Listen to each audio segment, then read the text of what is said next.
నమస్తే, welcome to meta news. ఇక మ్యాటర్లోకి వచ్చేస్తే శ్రీకాళహస్తి జనసేన బహిష్కృత నేత కోట వినుత డ్రైవర్ హత్య కేసులో సంచలన విషయాలు ఇప్పుడు వెలుగులోకి వస్తున్నాయి.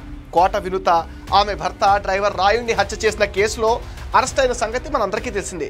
జూలై 8న చెన్నైలోని 7 వెల్స్ పోలీస్ స్టేషన్ పరిధిలో కోవన్ నదిలో ఒక వ్యక్తి అనుమానాస్పద స్థితిలో మృతి చెంది కనిపించాడు. దీంతో దర్యాప్తు చేపట్టిన చెన్నై పోలీసులు ఆ మృతదేహం ఏపీలోని శ్రీకాళహస్తి మండలం బొక్కసంపాలెం గ్రామానికి చెందిన రాయుడు అలియాస్ శ్రీనివాసుదిగా గుర్తించారు.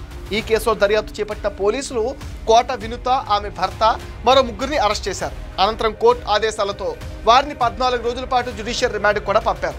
సుపారీ కిల్లర్లు పెట్టించి శ్రీనివాసులు చంపించిన వినుత ఆమె భర్త మృతదేహాన్ని చెన్నైలో కాలువలో పడేసి వచ్చారనే ఆరోపణలు కూడా ఎదుర్కొన్నారు. వినుత ఆమె భర్త ఈ హత్యలో ప్రత్యక్షంగా పాల్గొన్నట్టుగా పోలీసులు అయితే తేల్చారు. శ్రీనివాసులు గతంలో కోట వినుత వద్ద పిఏగా డ్రైవర్గా కూడా పనిచేశాడు. హత్య కేసులో ఆరోపణలు వచ్చిన వెంటనే జనసేన హైకమాండ్ వినుతను పార్టీ నుంచి బహిష్కరించింది. అరెస్టు సమయంలో దీని వెనక శ్రీకాళహస్తి ఎమ్మెల్యే బొజ్జల సుధీర్ రెడ్డి ఉన్నట్టుగా వినుత ఆరోపించారు. దీంతో ఈ కేసు మరో మలుపు తీసుకుంది. శ్రీనివాసులకు డబ్బు ఆశ చూపించి సుధీర్ రెడ్డి వినుతకు సంబంధించి పర్సనల్ వీడియోలు తీయించారని ఆరోపణలు వచ్చాయి. వాటిని చూపించి సుధీర్ రెడ్డి వినుతను బ్లాక్మెయిల్ చేశారని కూడా అంటున్నారు. 2019 అసెంబ్లీ ఎన్నికల్లో శ్రీకాళహస్తి అసెంబ్లీ నియోజకవర్గం నుంచి పోటీ చేసిన వినుత ఓటమి చెందారు. 2024 ఎన్నికల్లో పొత్తుల్లో భాగంగా సుధీర్ రెడ్డి అక్కడి నుంచి పోటీ చేసి గెలిచారు. అయితే సుధీర్ రెడ్డికి వినుత మధ్య విభేదాలు ఉన్నాయని కూడా అంటున్నారు. ఈ క్రమంలోనే ఆ ఇద్దరి మధ్య రాజకీయ చదరంగంలో ఆ యువకుడు హత్యకు గురయ్యాడని కూడా అంటున్నారు. పోలీసుల విచారణలో వినుత దంపతులు షాకింగ్ విషయాలు చెప్పినట్లుగా తెలుస్తుంది. తమ వ్యక్తిగత మరియు రాజకీయ విషయాలను ప్రత్యర్థులకు లీక్ చేయడం వల్లే రాయుడిని చంపించినట్లుగా అంగీకరించారని తెలుస్తోంది. తమ బెడ్రూమ్లో డ్రైవర్ శ్రీనివాస్ తన ఫోన్ కెమెరా పెట్టాడని, మార్చిలో ఆ ఫోన్ గుర్తించగా శ్రీనివాస్ను మందలించినట్టుగా చెప్పారు. స్థానిక ఎమ్మెల్యే తమ పైన స్పై చేసేందుకు శ్రీనివాస్ను వాడుకున్నారని, ఇంట్లో రికార్డ్ చేసిన వీడియోలు శ్రీనివాస్ సుధీర్కి 30 లక్షల రూపాయలకు అమ్మాడని వినుత దంపతులు పోలీసు విచారణలో వెల్లడించారు. ఆ వీడియోలతో తన వర్గీయుల ద్వారా ఎమ్మెల్యే బ్లాక్మెయిలింగ్కు పాల్పడటంతో విషయం తెలిసిన శ్రీనివాస్ను విధుల నుంచి తొలగించారట.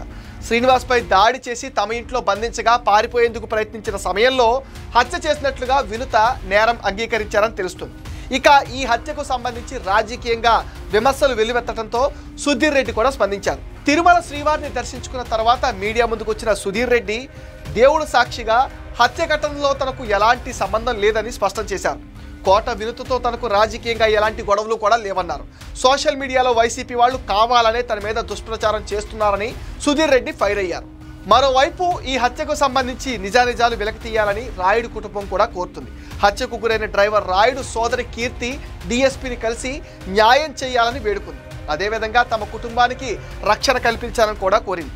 రాయుడు హత్యకు ముందు వినుత అతని అవ్వను పిలిపించి ఖాళీ పేపర్ మీద సైన్ పెట్టించుకున్నట్టుగా చెప్తున్నారు. కొంతకాలంగా ఈ వివాదం నడుస్తుందని, తమ కుటుంబాన్ని చంపేస్తామని బెదిరించారని రాయుడు ఫ్యామిలీ చెప్తుంది. 15 ఏళ్లుగా రాయుడు వినుత దగ్గర పనిచేస్తున్నాడని, ఇంత ఘోరంగా చంపుతారా అంటూ కన్నీరు మున్నీరవుతున్నారు. తమ సోదరుడు ఎలాంటి తప్పు చేయలేదని, కొందరు అన్యాయంగా బలి తీసుకున్నారని రాయుడు సోదరి ఆరోపిస్తున్నారు. హత్య బయటకు రాగానే కోట వినుత దంపతులు తమను తప్పుబట్టారని, 30 లక్షలు ఇచ్చి ప్రలోభాలకు గురి చేసినట్లుగా కీర్తి సంచలన విషయాలు బయటపెట్టారు. తమకు డబ్బులు వద్దని, న్యాయం కావాలని ఆమె కోరుతున్నారు.